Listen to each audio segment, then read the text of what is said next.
Welcome to day 2 of 60 videos in the interior series. ఈ 60 videos అయిపోయేసరికి రెండు విషయాలు జరుగుతాయి. ఒకటి, నా గుండె మీద జుట్టు వస్తుంది. రెండోది, మీకు ఇంటీరియర్స్ మీద నాలెడ్జ్ వస్తుంది.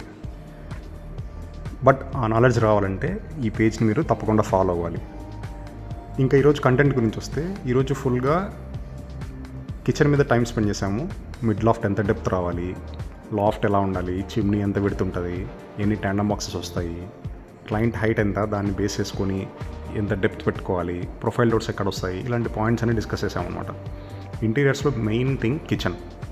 సో ఈరోజు టిప్ కూడా కిచెన్ గురించే. ఇక్కడ మీరు వీడియోలో చూస్తున్నట్టు జస్ట్ ఎల్ షేప్లో సిమెంట్ ప్లాంక్స్ వేస్తున్నారు అంతే.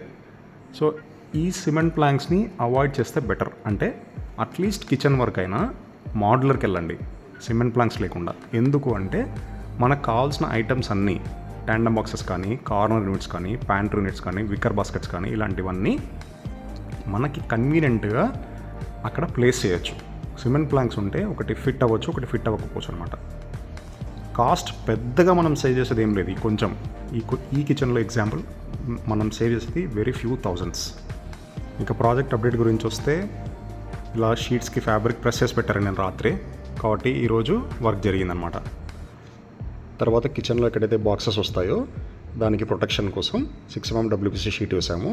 సో ఎక్కడైనా నెమ్ ఉన్నా, వాటర్ లీకేజ్ ఉన్నా ప్లైవుడ్ వరకు రీచ్ అవ్వకుండా. సో ఇది ఈరోజు వీడియో. మీకు ఇంటీరియర్స్ ఎలాంటి డౌట్స్ ఉన్నా కామెంట్ సెక్షన్లో అడగండి. Don't forget to follow the page. Thank you.